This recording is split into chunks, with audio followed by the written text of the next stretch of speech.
Welcome to ETV prime. Gannavaram అంతర్జాతీయ విమానాశ్రయంకి 2015లో ఆ airport అభివృద్ధికి భూ సమీకరణ చేసినటువంటి చంద్రబాబు నాయుడు గారి ప్రభుత్వం ఇప్పుడు ఆ విమానాశ్రయానికి తిలోదకాలు ఇచ్చేసి దాన్ని పక్కన పడేసి తాడికొండ మండలం రావెల వద్ద 4618 ఎకరాల్లో అమరావతి అంతర్జాతీయ విమానాశ్రయాన్ని నిర్మించడానికి శరవేగంగా అడుగులు ముందుకేస్తుంది. అప్పట్లో గన్నవరం అంతర్జాతీయ విమానాశ్రయం అభివృద్ధికి 687 ఎకరాలను భూ సమీకరణ కింద తీసుకుని రాజధానిలో నివాస వాణిజ్య ప్లాట్లతో పాటు కౌలు కూడా ఇస్తామన్న సమాచారాన్ని వాళ్ళ అస్మదీయులకి వాళ్ళకి కావాల్సిన వాళ్ళకి చేరవేసింది. దీంతో చంద్రబాబుకి అత్యంత సన్నిహితులైనటువంటి బొలుసు శ్రీనివాసరావు, బెజవాడ రమేష్, ఆలూరు బుజ్జిబాబు, ఆలూరు శ్రీనివాసరావు ఇలాంటి వాళ్ళంతా కూడా తక్కువ ధరలకే గన్నవరం మండలం కేసరపల్లి, చిన్నౌటపల్లి, బుద్ధవరం, అల్లాపురం, అజ్జంపూడి గ్రామాల్లో విమానాశ్రయం విస్తరణకు అవసరమైన భూముల్ని కొనుగోలు చేశారు అని మనకి అప్పుడు ఇన్సైడర్ ట్రేడింగ్ జరిగింది అనేటువంటిది న్యూస్.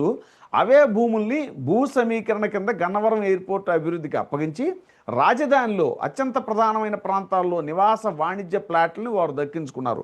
గన్నవరం అంతర్జాతీయ విమానాశ్రయం అభివృద్ధికి కేసరపల్లిలో 39.15 ఎకరాల భూమిని చంద్రబాబు నాయుడు గారికి అత్యంత సన్నిహితుడైన సినిమా నిర్మాత చలసాని అశ్వినీదత్ భూ సమీకరణ కింద ఇచ్చి రాజధానిలో వెస్ట్రన్ బైపాస్కు సమీపంలో 3 రోడ్ల కూడలిలో 17,580 గజాల వాణిజ్య ప్లాట్లు, దానికి సమీపంలోనే 1000 గజాల చొప్పున 38 నివాస ప్లాట్లు, 150 గజాల మరొక నివాస ప్లాట్ని దక్కించుకున్నారు. అశ్వినీదత్ 17,580 గజాల వాణిజ్య ప్లాట్ని యూనియన్ బ్యాంకులో తనఖా పెట్టి 85 కోట్ల అప్పు కూడా తీసుకున్నారు అనేటువంటి సమాచారం. తమకి మాత్రం తమ భూములకు తనఖా పెట్టి అప్పు తీసుకోవడానికి సర్కారు ఒప్పుకోవట్లేదు అని రాజధాని రైతులు మండిపడుతున్నారు. ఇది చూడండి సార్, ఎంత పెద్ద సమాచారం. సార్ మనం ఎక్కడో మన ఇంటర్నేషనల్ లెవెల్లో స్కామ్లు జరగడం చూస్తుంటాము. మన కళ్ళ ముందే మన సరౌండింగ్స్ లోనే ఇంత పెద్ద స్కామ్లు జరుగుతున్నాయి అంటే ఎంత ఘోరంగా ఉంది చూడండి. ఈ స్కామ్లు ఎవరు చేస్తున్నారండి? ప్రభుత్వాలు చేస్తున్నాయి సార్. ప్రభుత్వ సహకారంతో ప్రైవేట్ వ్యక్తులు చేస్తున్నారు సార్. ఎంత ఘోరం సార్. ఈ రోజు అజ్జంపూడి, బుద్ధవరం, కేసరపల్లి ఇవన్నీ కూడా ఆ గన్నవరం దగ్గర ఉన్న ఎయిర్పోర్ట్ కి సరౌండింగ్స్ లో ఉండే విలేజ్లు అండి, చిన్న చిన్న విలేజ్లు. యాక్చువల్ గా ఇప్పుడు అక్కడ ఆ స్థలాలు ఇప్పుడు ఎవరైతే ఈ ప్రభుత్వానికి ఈ ఎయిర్పోర్ట్ నిమిత్తం ఎక్స్ప్రెషన్ కోసం స్థలాలు ఇచ్చారో అవి వాళ్ళే కాదండి. వాళ్ళు లేబర్ దగ్గర కొన్న స్థలాల్ని తక్కువ రేటు కొని ఎక్కువ రేటుకి ఈ ప్రభుత్వానికి ఇచ్చారు వాళ్ళు. అంటే మనకు కావాల్సిన అస్మదీయులు ఉంటారు కదా, వాళ్ళు ఇదే ఇన్సైడ్ ట్రేడింగ్ అంటాం దీన్నే. మనం అమరావతిలో కూడా జరిగింది అదే. అమరావతి అనౌన్స్మెంట్ చెయ్యక ముందే అలా కావాల్సిన వాళ్ళందరూ స్థలాలు అక్కడ కొనేసుకున్నారు. కొనుక్కున్న తర్వాత రేట్లు పెంచారు. అమరావతి చెప్పక ముందు నూజివీడు అన్నారు సార్, కొన్నాళ్ళు నూజివీడు రాజధాని అన్నారు. అది చెప్పేసి జనాలందరినీ అటు డైవర్ట్ చేసి వాళ్ళకి కావాల్సిన వాళ్ళకి మాత్రం ఆఫ్ ది రికార్డు చెప్పుకున్నారు. వాళ్ళు అమరావతిలో కొనుక్కున్నారు. అంతా ఓకే అయిపోయిన తర్వాత అమరావతి అనౌన్స్మెంట్ చేశారు. ఇప్పుడు కూడా ఏం జరిగింది, అమరావతిలో ఈ స్థలాలు వాళ్ళకి ఇవ్వటం కోసం ఇక్కడ ఎయిర్పోర్ట్ దగ్గర ఉన్న గన్నవరం దగ్గర ఉన్న ఈ చుట్టుపక్కల విలేజ్లు ఏవైతే వాళ్ళ దగ్గర చాలా లీస్ట్ రేటుకి కొనుక్కొని వీళ్ళు గవర్నమెంట్ కి ఎక్కువ రేటుకి అమ్మి మళ్ళా వీళ్ళు అమరావతిలో స్థలాలు తీసుకున్నారు. దీన్నే ఇన్సైడ్ ట్రేడింగ్. ఎంత గౌరవం సార్ ఇది, ఎంత గౌరవం సార్, ఎంత మోసం, ఎంత చీటింగ్. ప్రభుత్వ సహకారంతో జరుగుతుంది ఇదంతా. ప్రభుత్వ సహకారం ఏమండి, మీరు ఇంటర్నేషనల్ ఎయిర్పోర్ట్ అమరావతిలో కడతారా? అమరావతి వెళ్తాకి దారి లేదు. ఈ రోజున ఆ స్టీల్ బ్రిడ్జి కట్టారంటే అది ఒరిగిపోయింది, అది పని చేయట్లేదు. ఏమన్నా పని ఉందా? ఏమన్నా అసలు సంబంధం ఉందా? మీరు చేసే పనులకి చెప్పే మాటలకి ఏమన్నా సంబంధం ఉందా? ఇప్పుడు మీరైతే నాకు ఏదైతే చెప్పారో అమరావతిలో ఎయిర్పోర్ట్ అనేది ఒట్టి ట్రాష్. అది ఏది జరగదు సార్. జనాల్ని మోసం చేయటానికే తప్ప, ప్రజలను మోసం చేయటానికే తప్ప ఇది జరిగేది కాదు, సచ్చేది కాదు. జగన్మోహన్ రెడ్డి గారు చెప్పారు ఇది జరిగేది కాదు, సచ్చేది కాదు. ఎందుకు? అది నువ్వు చిన్న స్టీల్ బ్రిడ్జిని కట్టలేకపోయావు, అమరావతిని కడతావంటే జనాలు ఎలా నమ్ముతారు సార్? వాళ్ళందరూ కలిసి సర్దు కొట్టుకుంటున్నారు తప్ప ఇక్కడ ఏమి జరగదు సార్. ఇప్పుడు నీకు 20 కిలోమీటర్ల దూరంలో నీకు ఇంటర్నేషనల్ ఎయిర్పోర్ట్ ఉందని చెప్తున్నావు. మళ్ళీ అంటే ప్రతి 20-30 కిలోమీటర్లకు ఒక ఎయిర్పోర్ట్ కడతారా? ఇదే ఆర్టీసీ బస్ స్టాండ్ కడతాకి ఏం మాట్లాడుతున్నారు అసలు వీళ్ళు? ఎయిర్పోర్ట్ కి కడతాకి 20-30 కిలోమీటర్ల దూరంలో 2-3 ఎయిర్పోర్ట్లు కడతారా ఎక్కడన్నా? దీన్ని విజనరీ అంటారండి ఎక్కడన్నా? ప్రజలు నవ్వుతారు సార్. ప్రజలు ఏమనుకుంటారు, ఏం ఆలోచిస్తారు అని కనీసం మినిమం బేసిక్ నాలెడ్జ్ కూడా లేకుండా ఈ విధమైన స్టేట్మెంట్లు ఇస్తే ఏంటి సార్ ఇది? అరే ఇక్కడివరకు నీకు అమరావతిలో నీకు ఏది లేదు, ఆలు లేదు, సూళ్ళు లేదు, నువ్వు ఎయిర్పోర్ట్ కడతానని చెప్తున్నావు. నువ్వు రోడ్లు లేవు సార్. అక్కడ కట్ట ఒక స్టీల్ బ్రిడ్జి కడితే అది కుంగిపోయింది. ఈ రోజున మళ్ళీ మొదలకు వచ్చేసింది. ఎయిర్పోర్ట్లు కట్టేదారా ఇల్లు? చిన్న స్టీల్ బ్రిడ్జి కట్టలేని వాళ్ళు ఇదంతా జరిగే పనేనా సార్? ఇదంతా ఏంటంటే అక్కడ ఉన్న రేట్లని వాళ్ళకి కావాల్సిన అనుకూలస్తులకి తక్కువ రేటుకి కొనిచ్చుకొని ఎక్కువ రేటుకి అమ్ముకోవటానికి రియల్ ఎస్టేట్ లో భాగంగా వీళ్ళు చేస్తున్నారు తప్ప ఇది డెవలప్మెంట్ ప్రక్రియ కానే కాదు. కేవలం జనాలు దయచేసి జనాలు మీరు మోసపోకండి. ఇక్కడ ఏదో జరిగిపోతుందని ఊహించుకోమాకండి. ఏమీ జరగదు సార్. ఇప్పుడు ఆల్రెడీ వాతావరణ శాఖ హెచ్చరికలు చేసింది, రాబోయే వారం 10 రోజుల్లో వర్షాలు స్టార్ట్ అవుతున్నాయి, అమరావతిలో ఎత్తిపోతల పథకాలే మొదలవుతాయి. ఇంకేం ఉండవు ఇక అక్కడ. అక్కడ ఎత్తటం కృష్ణానదిలో పోయటం మళ్ళీ దానికి ఒక 100 కోట్లు 50 కోట్లు దానికి ఒక బడ్జెట్ కేటాయింపు అనమాట. అదొక 4-5 నెలలు నడుస్తుంది సార్. ఈ లోపు సంవత్సరం కూడా అయిపోద్దండి. దానికి తోడు మోడీ గారు ఇచ్చిన పిలిపేంటి? పెట్రోల్ డీజిల్ స్కేర్సిటీ వచ్చింది కాబట్టి పెద్ద పెద్ద కట్టడాలు ప్రస్తుతానికి 2 సంవత్సరాలు తాత్కాలికంగా ఆపేయండి ఇచ్చారు కదా స్టేట్మెంట్ ప్రధానమంత్రి గారు. దాంతో ఏమైంది? ఈ 2 సంవత్సరాలు మీకు వాతావరణం ఎలా ఉంటుందో తెలిసిపోయింది, వర్కింగ్ ఎలా జరుగుతుందో తెలిసిపోయింది. ఇప్పుడు రాజధానిలో ఆ వర్కర్స్ కూడా చాలా మంది వెళ్ళిపోయారని మనం చెప్పుకుంటున్నాము. ఇది ఎంతవరకు రీచ్ అవుద్ది, ఎంతవరకు ఫుల్ఫిల్ అవుద్ది? సో ఇవన్నీ పేపర్ స్టేట్మెంట్లు, డైవర్షన్ పాలిటిక్సే తప్ప అక్కడ గ్రౌండ్ లెవెల్లో జరిగేది వేరు, పేపర్లో చదివేది వేరు. దయచేసి ప్రజల్ని డైవర్ట్ చేయడానికి చెప్పే స్టేట్మెంట్లు ఇవన్నీ కూడా.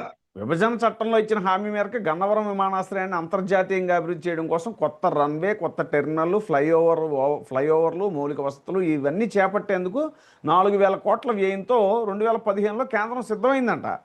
అందుకు అవసరమైనటువంటి 687 ఎకరాలని తమకు అప్పగించాలని రాష్ట్ర ప్రభుత్వాన్ని కోరింది. ఆ భూమిని భూ సమీకరణ కింద సమీకరించాలని అప్పుడు చంద్రబాబు సర్కార్ నిర్ణయించింది.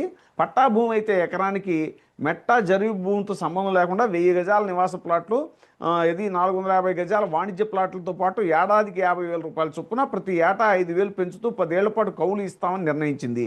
ఈ విషయాన్ని వాళ్ళకి చెప్పేసరికి అదే రాజధాని ల్యాండ్ పూలింగ్ కింద భూమి ఇస్తే పట్టా భూమి అయితే జరీబు భూమి అయితేనే ఆ మేరకు ప్రయోజనం కలుగుతుంది. అదే మెట్ట భూమి అయితే ఎకరానికి 1000 గజాల నివాస ప్లాట్లు, 250 గజాల వాణిజ్య ప్లాట్లు, ఏడాదికి 30,000 చొప్పున కౌలు ఇస్తారు. రాజధానిలో కంటే గన్నవరం విమానాశ్రయానికి భూ సమీకరణ కింద భూమి ఇస్తేనే అధిక ప్రయోజనం చేకూరుతుంది. దాంతో గన్నవరం విమానాశ్రయం విస్తరణకు సమీకరించే 687 ఎకరాల్లో వాళ్ళకి కొట్టబెట్టుకున్నారనమాట.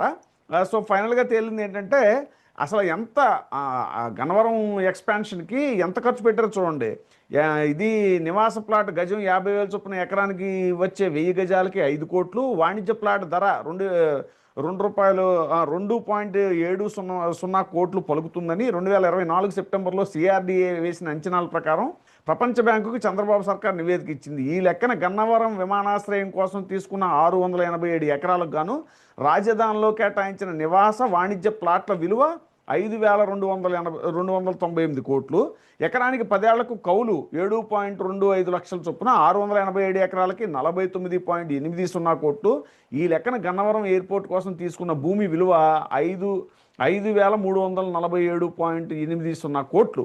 ఈ ఎయిర్పోర్ట్ను అంతర్జాతీయ విమానాశ్రయంగా అభివృద్ధి చేయడానికి కేంద్రం 4 కోట్లు వ్యయం చేసింది అంటే ఈ ఎయిర్పోర్ట్ కోసం 9,338 కోట్ల మేర ఖర్చు చేసినట్లు స్పష్టమవుతోంది. అంటే దాదాపు 10,000 కోట్ల రూపాయలు అక్కడ ఖర్చు చేసేసి గన్నవరం ఎయిర్పోర్ట్ కోసం ఇప్పుడు తూచ్ అని చెప్పి ఇక్కడికి వచ్చి కడుతున్నారండి. దీన్నే విజనరీ అంటారు. అబ్బా, దీన్నే విజనరీ అంటారు సార్. అలా విజువలైజ్ చేసి చెప్తారనమాట, అంతే. దీన్ని విజనరీ అంటారు. ఏం మన రాష్ట్ర ప్రజల కర్మ అనుభవించాల్సి వస్తుంది సార్. ఇవన్నీ కూడా జరిగాయి కాదు, సచ్చాయి కాదు సార్. ఇది కూడా ఈ రోజున గన్నవరం ఎయిర్పోర్ట్ అనేది చాలా బెస్ట్. అది ఆ దగ్గర ఉంది, దాన్ని క్యాన్సిల్ చేసి లేని అమరావతిలో ఎయిర్పోర్ట్ కడతాను అంటే సార్, ఇప్పుడు అక్కడ రైతులకి మీరు అలాట్మెంట్ చేయాల్సిన చేశారా? వాళ్ళకి ఇవ్వాల్సిన ప్యాకేజీ మొత్తం ఇచ్చారా? ఈ రోజుకి వాళ్ళకి ఇవ్వలేదు కదా, వాళ్ళకి రాలేదు కదా. వాళ్ళు ఆ CRDA చుట్టూ తిరుగుతున్నారు కదా, మా ప్లాట్లు చూపించండి, మాకు ఇవ్వాల్సిన డబ్బులు ఇవ్వండి అని తిరుగుతున్నారు కదా. వాళ్ళకే లేదు, మళ్ళీ కొత్తగా వీళ్ళకి ఇస్తారా? ఇదంతా ప్రాక్టికల్ గా జరిగే పనేనా? ఇప్పుడు ఇది 30,000 ఎకరాలకి న్యాయం చేయలేదు, మళ్ళీ ఒక 30,000, 40,000, 50,000 కావాలని చెప్పి రైతుల దగ్గర నుంచి వాళ్ళు ఏమన్నారంటే ఈ రోజు టెండర్స్ ధర్నాలు చేస్తున్నారు. మేము ఇవ్వము, రెండో దఫా మేము అయితే ఇవ్వము, మొదటి దఫాకి న్యాయం జరగలేదు, రెండో దఫా అయితే మీరు ఏ న్యాయం చేస్తారని చెప్పి తిరుగుబాటు జరుగుతుంది. అక్కడ రైతులు బిలీవ్ చేయట్లేదు, ప్రభుత్వాన్ని నమ్మట్లేదు. వాళ్ళు ప్రాక్టికల్ గా గ్రౌండ్ లెవెల్ వాళ్ళు చూస్తున్నారు కదా. ఇప్పుడు మీరంటే ఎక్కడ హైదరాబాద్ లో కూర్చుంటారు, చాలా మంది వైజాగ్ నుంచి మాట్లాడతారు, చిత్తూరు నుంచి, శ్రీకాకుళం నుంచి మాట్లాడతారు. వీళ్ళకేం తెలుసండి? గ్రౌండ్ లెవెల్ ఉన్న రైతులకు తెలుసండి, మాకు తెలుసండి ఇక్కడ ఏం జరుగుతుంది ప్రాక్టికల్ గా అన్నది. సో ఎన్ని ఒట్టి మాటలు, ఎన్ని పేపర్లోనో ఈ టీవీలో వచ్చే మాటలే తప్ప గ్రౌండ్ లెవెల్లో ఇక్కడ ఏమి జరగట్లా. రైతులు 100% రివర్స్ అయిపోయారు. వాళ్ళకి నమ్మకం పోయింది, ఈ గవర్నమెంట్ మీద నమ్మకం పోయింది, మాకు జస్టిస్ జరగదని వాళ్ళు డిసైడ్ అయిపోయారు. రెండో దఫ భూసేకరణ మేము ఒప్పుకోము, మేము ఇవ్వము. ఎయిర్పోర్ట్ కట్టేది లేదు, అమరావతిలో ఏరోప్లేన్లు వచ్చేది కూడా లేదు. ఇదంతా ఈ కాలక్షేపం కబుర్లే సార్. రాబోయే 2 సంవత్సరాల్లో 9.5 వేల కోట్లు వాళ్ళకి కావాల్సిన వాళ్ళకి కట్టబెట్టేశారు. ఇది కడతారో లేదో కానీ వాళ్ళకి కావాల్సిన వాళ్ళకి 9.5 వేల కోట్లు కట్టబెట్టేసినట్టే. ఏదో ఒక బూసి చూపించి వరల్డ్ బ్యాంక్ నుంచి డబ్బులు తెచ్చుకొని పంచుకోవడంలో భాగమే ఇదంతా తప్ప పని విషయంలో ఏం జరగట్లా ప్రాక్టికల్ గా. ఏంటంటే వాళ్ళ అస్మదీలకి తస్మదీలకు ఉంటారు కదండి వీళ్ళందరూ, ఇలా వాటాలు వేసుకొని పంచుకోవటానికి తీసుకోవటానికి తప్ప ఇంకేం లేదు. ప్రాక్టికల్ ఇక్కడ ఏం జరుగుతుంది సార్? అక్కడ అమరావతిలో పనులు జరగలేదని చెప్పుకుంటాం మనం ప్రాక్టికల్ గా. ఇప్పుడు నిన్న వార్త వాళ్ళ ఏపీఎన్ లోనే రాశారు, అమరావతిలో సగం మంది వర్కర్లు వెళ్ళిపోయారు రావట్లేదని చెప్పేసి. మళ్ళీ వాళ్ళే చెప్తున్నారు ఎయిర్పోర్ట్ కడుతున్నారు అని చెప్పేసి. ఉన్న అమరావతిని కడితే వర్కర్లు లేరంటే నీకు ఎయిర్పోర్ట్ కడితే ఎవరు వస్తాడో వర్కర్లు అక్కడ? ఎంత కాంట్రడిక్షన్ సార్ 2 స్టేట్మెంట్లలో. నిన్న ఒక వార్త, ఇలా ఒక వార్త. అంటే ప్రతిరోజు ఒక కొత్త వార్తలు పెట్టేసి ప్రజల్ని డైవర్ట్ చేసే మార్గాలు తప్ప ఇంకేదో. అంటే ప్రజలకి వాస్తవాన్ని ఆలోచించి క్వశ్చన్ చేస్తారేమో అని చెప్పేసి రోజుకు ఒక కొత్త పన్నాగంతో ఈ ప్రజలకి లేని విషయాలన్నీ బుర్రలోకి ఎక్కించి వాళ్ళని డైవర్ట్ చేసేసి ఏదో కాలక్షేపం కాలం గడపడం తప్ప ఇక్కడ ఇంప్లిమెంటేషన్ ఏమీ లేదు. ఏదన్నా ఉంటే వాళ్ళు పేపర్ మీద వరల్డ్ బ్యాంక్ వాళ్ళు వచ్చి చూసేది చర్చేది లేదు. పేపర్ మీద అక్కడ ఎయిర్పోర్ట్ చూపిస్తారు, ఇక్కడ ఫ్లాట్లు చూపిస్తారు, అక్కడ ఇంకేదో చూపిస్తారు. ఆ డబ్బులు తీసుకొస్తున్నారు. ఆ డబ్బులు ఏం చేస్తున్నాయో, ఏం జరుగుతున్నాయో, ఎవరు కేటాయిస్తున్నారో, ఎక్కడ అలాట్మెంట్ చేస్తున్నారో తెలియదు. గోల్డ్ స్టీల్ బ్రిడ్జి కడతాకి ఇంతవరకు ఇంత టైం పట్టింది. తీరా కట్టిన తర్వాత ఓపెన్ చేయకముందే ఒరిగిపోయింది అది. మరి ఇప్పుడు దాన్ని మరి సరి చేసుకోవడానికి ఇంకో 4-5 నెలలు పట్టింది. వీళ్ళు ఎయిర్పోర్ట్లు కడతారు, వాటిలో విమానాల్లో మేము ఎక్కి తిరుగుతాం. ఇది జరిగే పనేనా? ఇదంతా జనాల్ని పక్కదావ పట్టించడానికి మార్గం తప్ప మరొకటి కాదు సార్. Thank you sir. మరో అంశంతో మళ్ళీ కలుద్దాం. Thank you very much sir. ఇప్పుడే సబ్స్క్రైబ్ చేయండి, లైక్ చేయండి, షేర్ చేయండి. VTV ప్రైమ్, మీ ఉత్తమాభిరుచుల సమ్మేళనం.